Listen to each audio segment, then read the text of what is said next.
Happy Sunday, friends, neighbors, and loved ones. It's Josh coming to everyone with the Tarot Snapshot for Sunday, May 19th, 2024.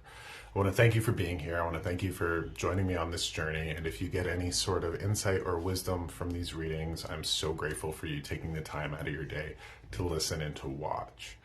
The Tarot Snapshot is a 3-card reading. We take a look at where we're at in life right now, what vexes and perplexes us, what heals and reveals, so challenge and guidance. Now,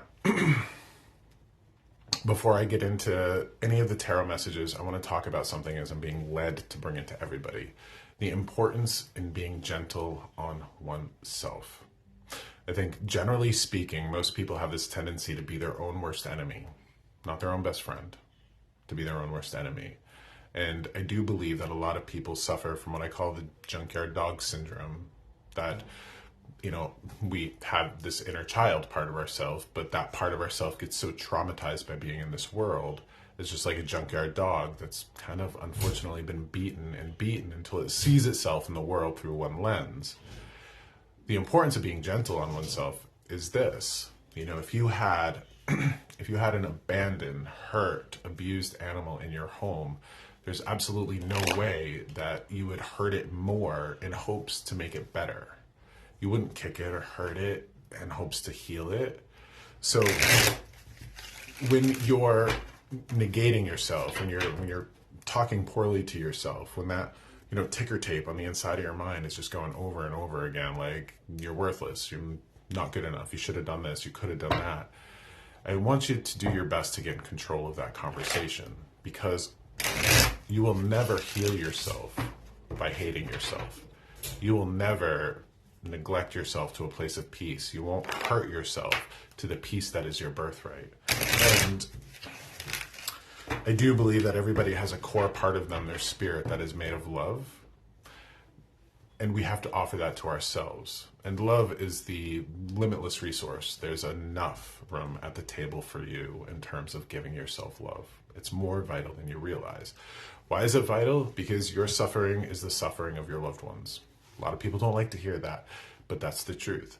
I focus on my peace so my husband doesn't suffer.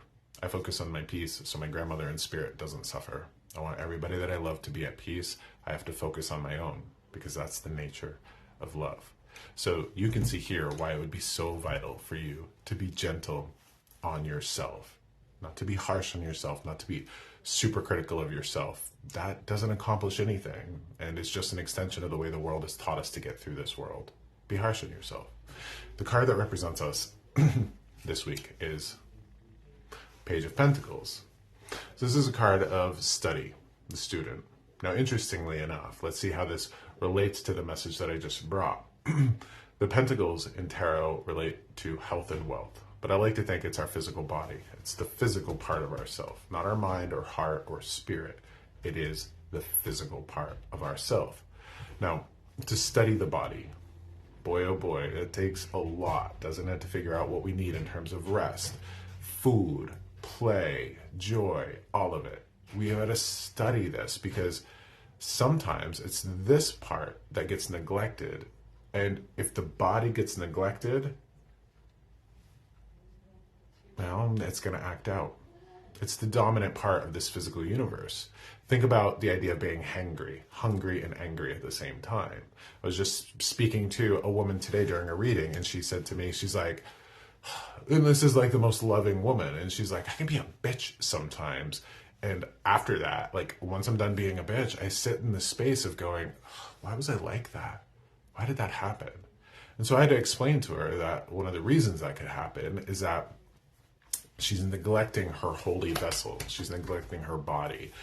The human experience is very much like a horse and a rider being married. Like, horse is your body, rider is your spirit. And if you don't pay attention to the body's going to act out. It's going to get hungry. You know, it's going to act out because it's an animal. And what do animals do when they're mistreated or neglected?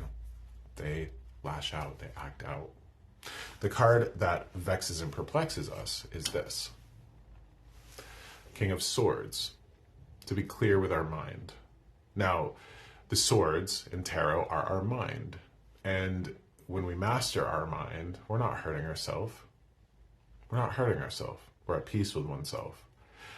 This person right here, the King of Swords, talks about mastery of the mind. This person has mastered their sword. And if you don't use a sword with skill and grace, you're going to hurt yourself or other people around you.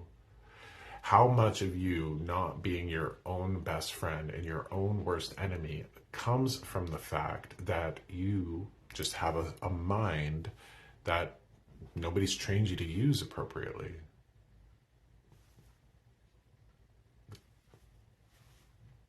Mastery of the mind, super important. Now, the way that we master the mind, or one of the ways that we can master the mind, is using our heart, our spirit, to speak to it, to command it, because your mind is a tool. The mind is the part of you that learned the ABCs in the English language, or whatever language that you might speak. Your mind learned that based on repetition. When you use a sword or any sort of tool like that, when you drive a car, you have to do it in a repetitive manner to learn it with skill and grace. You don't want to drive into a brick wall with your mind, and you wouldn't intentionally drive into a brick wall with your car.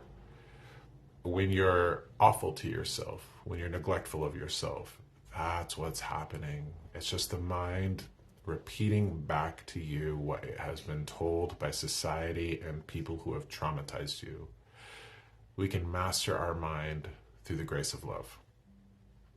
Now let's see the card that heals and reveals. If we are the Page of Pentacles and the King of Swords vexes and perplexes us, what's the card that heals and reveals? I couldn't make this up if I wanted to. The Two of Cups. The Two of Cups, to me, in tarot, is the card of love. The card of love. Look at how gentle they are with one another. Just that gentle touch. They're toasting. There is this medicinal quality, this health quality to their connection here. There's also this angelic presence here. This is the card of that partnership. And almost like that toasting. So toasting one another with cups, to make a toast, to touch glasses together. I believe that comes from the medieval practice of people pouring wine into each other's cups to ensure that they weren't poisoning one another. This is that idea that we don't poison ourselves, we lift ourselves up. That's what we're supposed to do. And I do believe that you want to be the strongest, wisest version of yourself. You'll never do that from self-neglect. You'll never do that from self-immolation or hurting yourself with your mind. Your mind has been trained through circumstance and situations to act in a certain way. Some of the people watching this video might actually be very skillful at this. I am grateful that I have learned this skill by the grace of spirit, to be mindful of myself. I'm not beating myself up. I'm not walking around going, poor me, I don't. I sit with grace and love, and I talk to myself with that. The same way that I'd want my son to talk to himself. A couple of reasons. Again, my peace becomes other people's peace. My peace becomes my client's peace. My peace becomes my husband, my son's, my family's peace. My loved ones in spirit watch me. But here's something that you might not have considered. If you're like most people and you have narcissists or abusers or traumatizers in your life, how many of those narcissists and abusers and traumatizers would love the fact that you were your own best friend? Or excuse me, your own worst enemy? They'd love that. They would love it. They would absolutely love it. That's why I insist on being my own best friend, because it's the win-win. It gives me the peace that is my birthright. It gives me the peace that becomes the peace of those that I love. And it becomes the worst thing that my abusers and traumatizers would ever want for me.